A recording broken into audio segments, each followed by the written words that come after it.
when we started looking at some of the changes that are happening socially and culturally and what we're dealing with, we realized that one of the biggest issues was anxiety and mental wellness. So we started thinking about how do we address mental health going through this season of resurrection.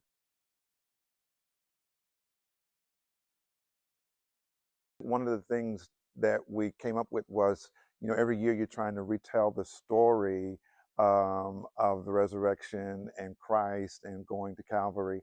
And this year we're going to tell through the lens of mental wellness and talk about how people are dealing with that in this season. So we're actually going to be in the midst of a series entitled "Keep Your Head Up," mental wellness. I try to use Easter as an opportunity and an invitation to a longer conversation. A lot of times you have the people who come on Easter, Mother's Day, Christmas. And so, with that, my goal is to make sure we invite them to something that will pique their interest. And so, the thought is but a sermon for Easter is what I call activate, and it's activating a resurrected faith, and that type of understanding to push us beyond uh, that the mindset and the thought that we are powerless, we don't have the ability to do that or this, and I'm connecting it to something that we kind of started maybe a month ago, when we were talking about making sure people don't stay in hopelessness and say, this, that, and to create. This is an opportunity when innovation and chaos create this perfect scenario that you can move something forward. So we will actually be utilizing the book that I wrote in that time period called Choose to Lose. And so it's activating our faith. And then it's going into a series called Choose to Lose, which we will do 3 weeks to empower people to how to win in all relationships.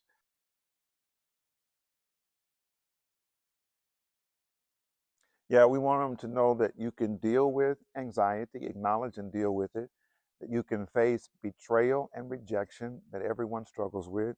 You can deal with your trauma and past wounds, and you can find victory in overcoming all of it as we become focused on Christ and the cross and the victory it affords us. So, the whole piece of this is about you don't have to turn a blind eye, nor do you have to ignore the reality of it. All of us are struggling in some capacity, or we're real close to someone who is with some challenge mentally, and we want to face it head on, knowing that our spiritual strength can help us to overcome and rise in power.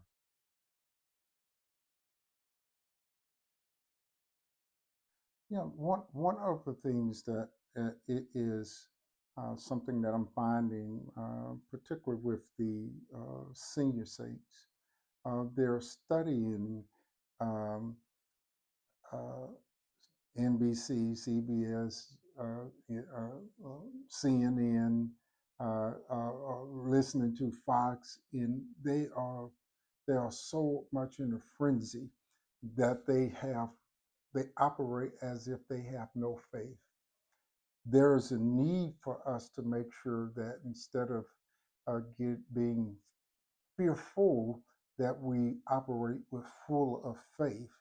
And so when it's time to resurrect faith, it is to resurrect holistic opportunities, social, mental, emotional, and move the needle in those areas and seize this moment. So uh, some of us remember when Katrina hit, and one of the things that we realized behind every storm is an opportunity to be positioned somewhere where you never would have positioned yourself. And so even with the social political chaos that's going on everywhere, we have to have eyes of faith to see the opportunity, to seize the opportunity, step into the opportunity. And that's the thing that I want to make sure we don't be fearful. This is an opportunity. Don't point, judge, move the agenda, and have agenda for your family, a generational agenda, and so that we see what's happening now. We want to make sure we move the needle now.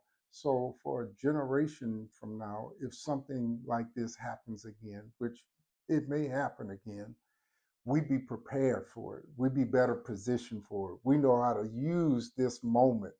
And so we want to make sure we empower people to to live those type of lives where they are not operating full of fear, but they have an activated faith that they can face whatever the possibilities that this current storm, no matter how orange the sky may get, there is going to be a shift and it is always going to be a shift. As long as he is on the throne, we can trust that there's going to be a shift.